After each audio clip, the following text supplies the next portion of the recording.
Om Shri Ganeshaya Namaha.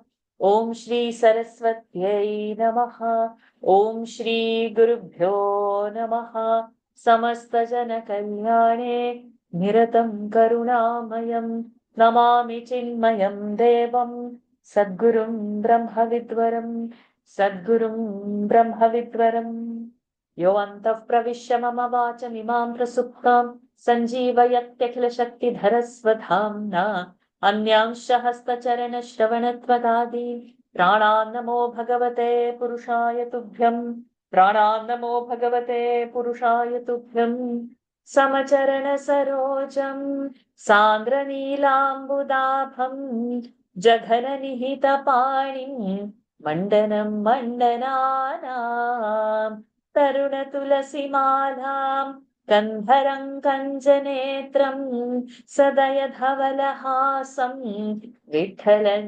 चिन्तयामि विठ्ठलं चिन्तयामि. Pranams to the Lord. Pranams to all the Mahatmas in tonight's Eknathi Bhagawat session. We have completed the 8th chapter in our last session. We will begin from the 9th chapter, page 377 of the textbook. Om. Salutations to Lord Shri Ganesha. Om. Salutations to Lord Shri Krishna. OV1. Om. Salutations to Sadguru. You are the king of gods, Indra. Self-realization is the elephant, Airavata, who is swaying in the ecstasy of self-joy because of intoxication due to the juices oozing from his temples. 2. You have in your hand the sharp Vajra, the weapon of spiritual teaching by which you cut the wings of decision and doubt of the ignorant jivas who are like mountains and re-establish them again in their original state. OV3. Discrimination is like Parijataka tree, which is on the blossom of Vairagya or desirelessness. The blue beetles, which are the aspirants, enter these flowers and enjoy the nectar, which is like the spiritual joy. 4. Peace is Brahaspati, your Guru, who is always near you and has full trust in you. You also have great love and respect for him, and he is the main member of your conference. OV5.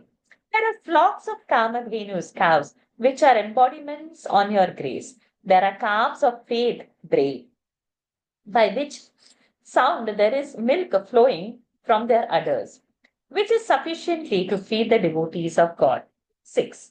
All around you, shining jewels of Chintamani are simply strewn, but the devotees, being attracted to and happy with the feet of the Guru, do not look at them at all. OV7. The divine damsels and the 8 great occult powers are dancing around you to please you, but those who are your true devotees never give them a glance. Only dull and ignorant people are attracted to them. OV8.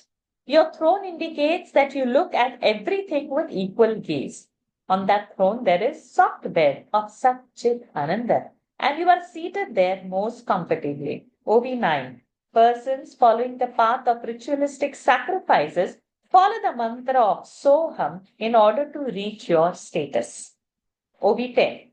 You are pleased with the yogis who are carefully sacrifice their mind after attaining the 4 qualifications and being very happy by their faithful devotion. You bestow upon them your status. OV11. You make them one with you and make them deathless and give them a position from where there is no fall at all. OV12. Indra abused Ahilya and he developed 1,000 eyes. And you had intercourse with Brinda and you have eyes everywhere looking at everything. OV13. Indra is overpowered by demons who usurp him from his throne. Devotees have got power of love for you and they attain your status of spirituality. 14. Kaputstha rode upon the shoulder of Indra and the sage Durvasa sat on your shoulder. Indra obeys Vishnu and you obey the desires of pure devotees. 15. Ravana put Indra in captivity. The king Bali made you his guard at the door. Indra expects offerings from the sacrifices. You begged. at the door of Bali. Ovis 16. Indra becomes satisfied with the offerings and the sacrifices. You are satisfied through all the mouths of all the beings in the world.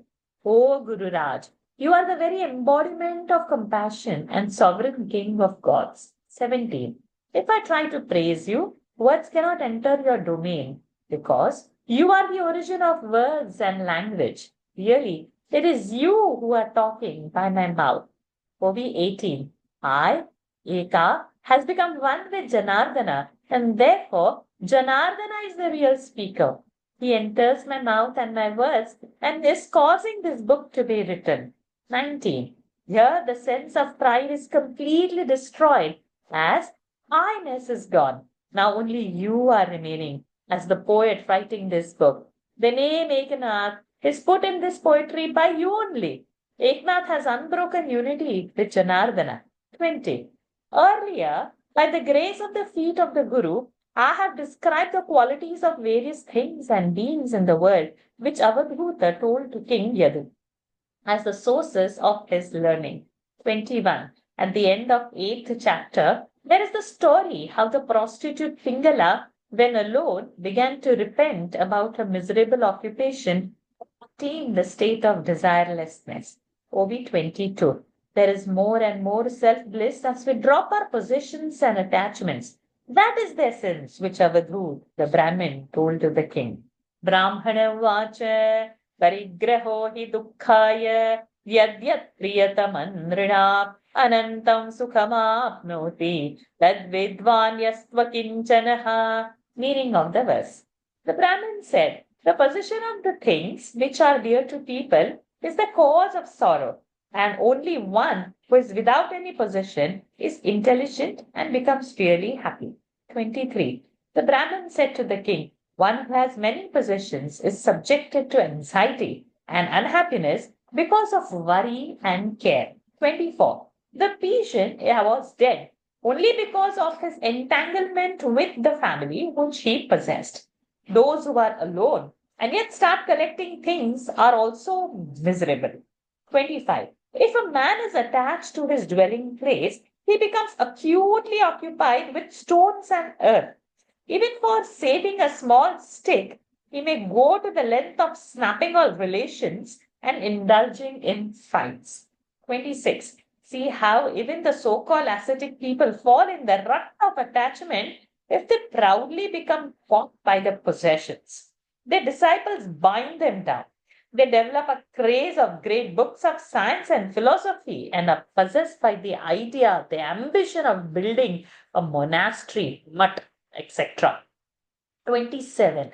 Then the Guru becomes terribly tired in an effort to satisfy various demands of the disciples. And then being fed up, he closes the monastery and leaves the place. 28.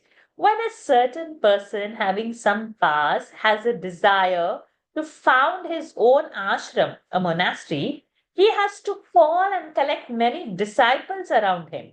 When there are many disciples, there is bound to be a quarrel among them. Thus, possession creates contradiction to the ascetic attitude. 29. Though he had earlier left the family and created around him a circle of attachment and has now left all that and become naked by leaving everything, now if you see him, he is still scantily clad and carrying a pot of water on his head. He is sprinkling water on the plants around his ashram. 30. Now he starts fighting and quarreling with anyone who plucks even a leaf from the plant. So attachment and possessions are calamity and create a lot of trouble to everybody. 31. Whenever anything is taken and kept as a possession with the hope to get some pleasure from it, on the contrary, creates quarrels and pain. Though this is an everyday experience, people do not become free from attachments and desires. 32. Seeing this condition created by possession, a keen observer intelligently drops his attachment to various possessions and accepts the path of poverty. 33. When the worldly life is itself temporary, all things collected for it are also temporary. How can they be permanent? With this thought, such people wisely remain without any possessions. 34. Among all the possessions in which men generally get involved, the sense that this is my body is the most dangerous possession. The person who understands this and leaves that sense is really a thoughtful person. 35. The man whose sense of possession of his body becomes unreal enters the temple of eternal happiness and he attains that bliss which is never destroyed. 36. Having said so much, Avadhuta said, I will explain this to you by giving you the example of the bird laughing, which became my guru. 37. At this, the king was shocked. He thought that he was so entangled in the possession of the kingdom and the possession of his physical body, and that it was necessary for him to renounce everything. 38. In this way, the king became bored with his life and ready to give up everything. He was really lucky to listen and become worthy of self knowledge. 39. He started to listen with keen attention in order to know how the story of the laughing would teach him the need of renunciation. Samishankuraranjagnuh balino ye niramishaha tadamisham parityajya sasukham samavindata. Meaning of the verse. A lapwing bird, which was having some piece of flesh in his beak, was hunted by others who did not have it. And that lapwing, seeing this, dropped that bit of flesh and flew away in his freedom and joy. 40. A lapwing once got a piece of flesh. He should have eaten it there only, but he kept it because he wanted to store it for a later time. 41. Looking at him with that flesh in his beak, other more powerful birds attacked him because they had nothing. 42. Fearing that they would snatch his bit from him, the lapwing flew fast. But all of them were swifter and they soon rounded him up. 43. There was a tough fight for that piece of flesh and they started hitting him from all sides. 44. Some zapped by wings, some hit by the claws and nails, some pierced their beaks in his body, thus giving him a lot of trouble. 45. As in his mouth there was a bit of flesh held in it, he could not open his mouth and cry, though be beaten by them. 46. Then he wondered, why are my own brothers harassing me so much, giving up all sense of fraternity? 47.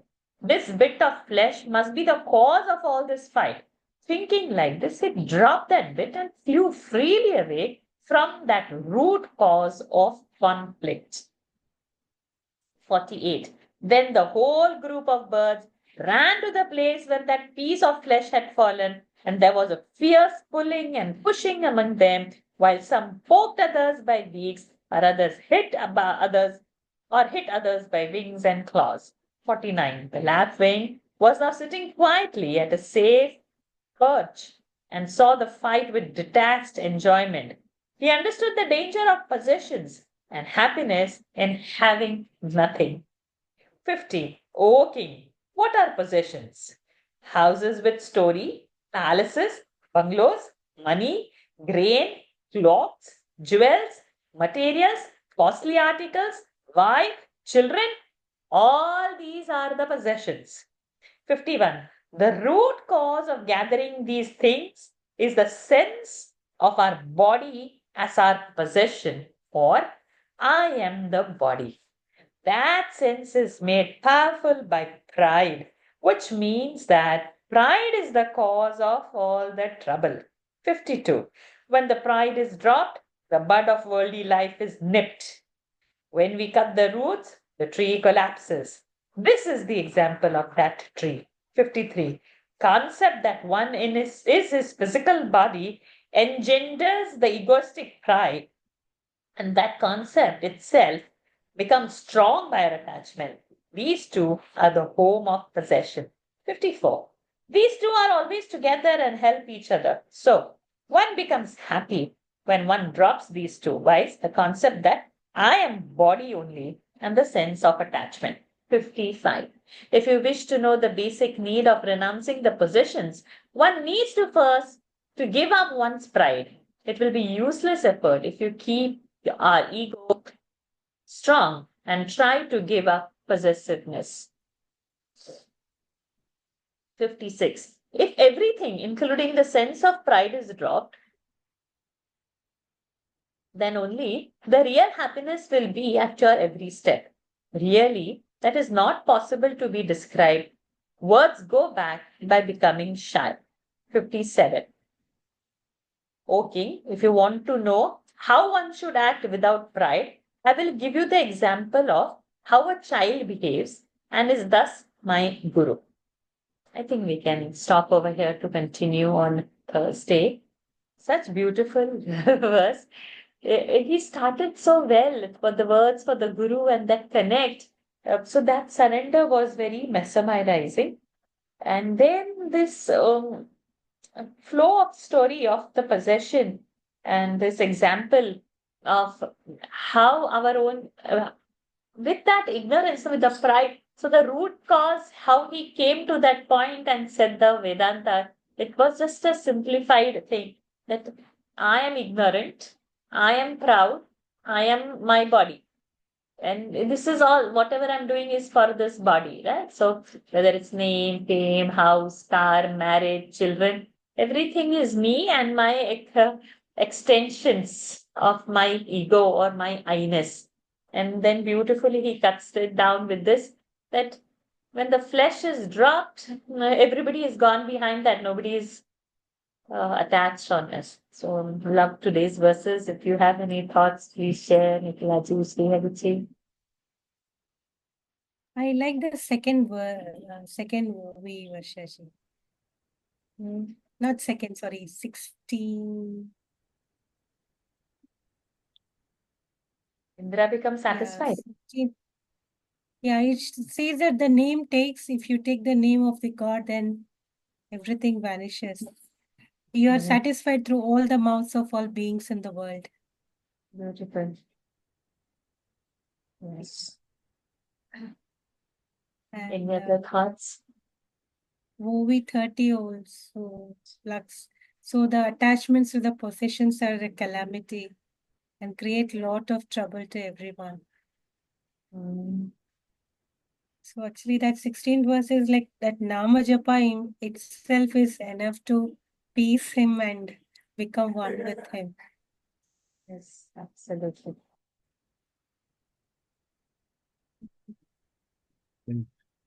Bhashaji summarized well. You summarized well, Bhasha. Thank you, Srihaguchi. So can we meet on Thursday and not tomorrow? Happy Mahashivratri. Om Purnamadah Purnamidam Purnat Purnamudachyate Purnasya Purnamadaya Purnamevavashishyate Om Shanti Shanti Shanti Harihi Om Shri Gurubhyo Namaha Harihi Om Shri Krishnarpanamastu.